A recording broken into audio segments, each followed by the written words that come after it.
Talagang ayaw pong tigilan at pinangatawanan, pinaninindigan po ni dating Senador Sonny Trillanes na kanyang kakasuhan ng mga Duterte.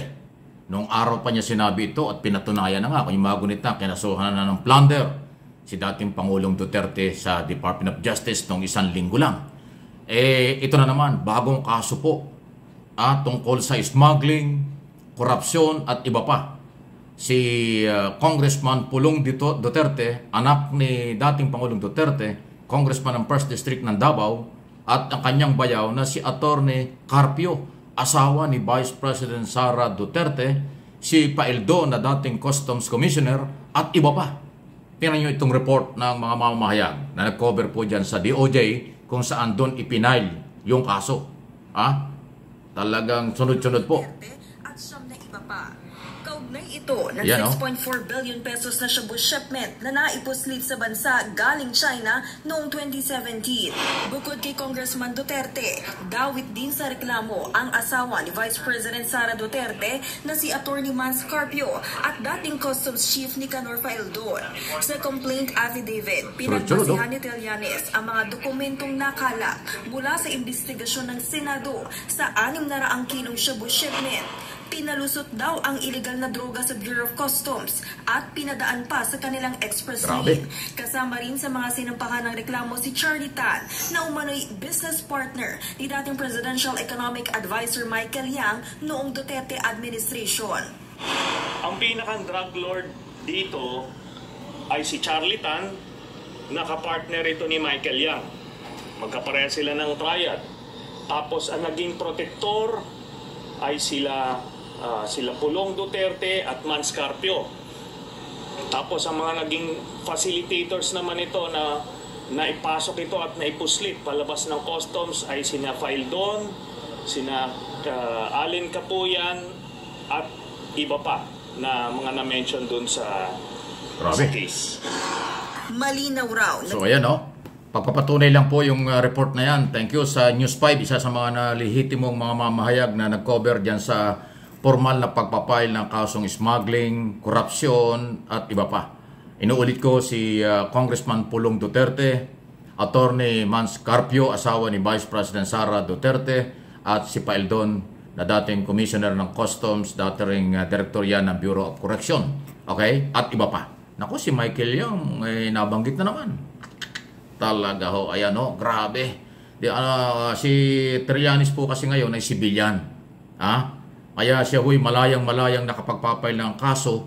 Nagkapile ito ng kasong libel sa mga DDS vlogger. Kasama si Harry Roque.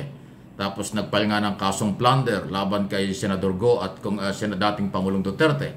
Ngayon naman ito. At meron pang pahiwatig si Trillanes. May mga susunod pa raw siyang ipapile na kaso. So nakapokus itong dating senador sa pagpapile ng kaso para papanagutin ang mga Duterte at mga kaalyado nito sa nakalipas na administrasyon dahil nga sa mga tingin niya ay maling ginagawa at paglabag sa batas.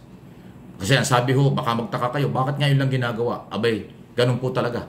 Kasi kung kanyang ipinalyan nung si Duterte nakaupo pa, madidismiss yan. Alam naman natin ang kapangyarihan ng gobyerno. So ngayon, wala nang authority, wala nang kapangyarihan si Duterte, kaya malayang-malaya nagagawa ni Trillanes ang pagpapile ng kaso before the OJ. So patambak ng patambak ang mga usapin, nakakapal ng mga dokumento, grabe, ng pag-iimbestiga para makita ang probable cause. Dadaan niya sa mga prosecutor bago ipile sa korte. So matindi.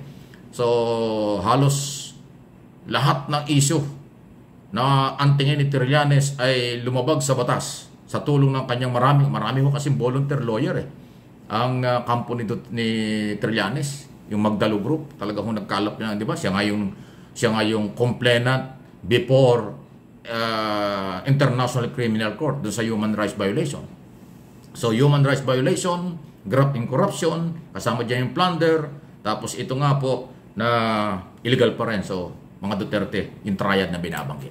Matindi, ano ang inyong masasabi dyan? Any reaction, comment sa mga galaw na ito ng dating senador? Kanyang pinapanindigan lang ang mga kanyang paratang nung araw na walang nangyari kasi nga nakapwesto ang mga Duterte. Ngayon, dahil wala na ang dating Pangulong Duterte sa kapangyarihan, ay nailalabas niya ang kanyang dapat gawin. At tama lang yan. Actually, ang balita ko sa kampo ni Pulong Duterte, winelcome pa nga niya. At yun naman ang tamang proseso. dalhin sa proper forum tulad ng DOJ para magkaroon ng pagsusuri kung mayroong probable cause bago ipal sa korte. And then pag nasa korte na, yun ang due process. Tama yung ginagawa ni Trillanes kasi dinadala niya sa korte. Hindi lang sa social media, hindi lang sa media. Hindi katulad ito ng mga DDS at ng mga Duterte na puro rally ang ginagawa, puro akusasyon. Di ba? Sina Angeles, sina Chong, si Harry Roque, sina Panelo, at kung sino-sino pa dyan. Marami silang sinasabi pero wala silang dinadalang kaso sa korte. Puro social media lang, puro paninira lang. O si Trillanes hindi. Ayaw niyang dalhin sa social media. Bago niya dalhin sa social media at sa media, nagpapail siya ng kaso para may resibo. At higit sa lahat, di ba, yun naman ang tama. Due process. Pagrespeto sa Philippine law para mabigyan ng pagkakataon ng lahat. Yung complainant at saka yung akusado. Di ba, nasa tamang galaw naman. Good luck sa DOJ kung paano nila balangkasin. Bilis-bilisan nyo DOJ yung pag-aaral, magkakapatong-patong yan. Wala pa nga kayong resolution tungkol dun sa plunder na naunang ipinal ni Trillanes laban kay Duterte. Ito't panibago, napakaraming dokumento. Bilis-bilisan nyo, matatambakan kayo. May susunod pa. Sabi ni Trillanes, may susunod pa. Under evaluation pa ng kanyang mga abogado. Ayan na, sunod-sunod na po. So, hindi ko sinasabing guilty na ang mga inaakusahan. Nasa, kumbaga sa building, nasa first floor pa lang. Kung elevator, nasa ground floor pa lang po ang galawan. Pataas pa ng pataas yan. Pinail, magkakaroon ng evaluation ng prosecutor, tapos bago dalhin sa korte kung kinakailangan. So mahaba pa. Pero at least, nasa tamang galawan ang pagpapail ng kaso at mabigyan ng karapatan naman po ang kabila. Ayun po yun. So ayan na. Kung yung kabilang grupo, puro akusasyon, walang dokumento, walang pagpapatunay, puro fake news, kaya sirang-sira na sila. Ito namang si Trillanes na wala namang kinalaman sa kasalukuyang gobyerno, although naniniwala sa mga policy ni Pangulong Marcos na from day one, a rule of law ang pinapairal, ayun, sinusunod niya. So, ipaubayan natin sa mga otoridad kung ano ang mangyayari. Marami hong kaabang na mga pangyayari. Yan ang maganda dahil dinadaan sa tamang proseso. Walang human rights violation, walang pang-aabuso kasi pag dinaan mo sa tamang proseso, bibigyan ng pagkakataon ng lahat ng sektor para ipagtanggol ang kailang karapatan. Di ba? Kasi pag na-file na ganyan, karoon ng evaluation, nakita may probable cause, bago i-file. Pero bago i-file yan, bibigyan mo ng pagkakataon ang mga akusado na magsumite ng kailang counter affidavit or kailang pagpapatunay na mali yung akusasyon.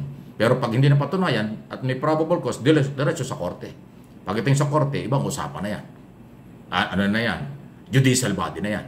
Under ng judicial, wala nang kinalaman ng executive department or kung sino man. Ayun, di ba? So, sige, good luck sa inyong lahat. Yan ang development sa atin. Marami hong mga balitang nangyayari. Talagang hindi biro, kaya manatili po kayong manood, magsubaybay, mag-subscribe, mag-follow ito sa hindi pa.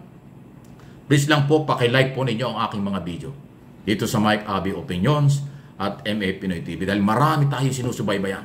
Hindi ko nga alam kung anong oras, paano tayo makasingit sa napakaraming oras na dapat natin gugulin tungkol dito Medyo busy-busy rin ho tayo. So anyway, gagawin natin ang lahat. Kung hindi man maibigay kong lahat ng mga nangyayari, yung mga importanteng makarating ay pararating ko sa inyo. Diyan lang po kayo. Manatili dito sa ating mga channel. Like lang po ang aking mga video rito pinag-uusapan.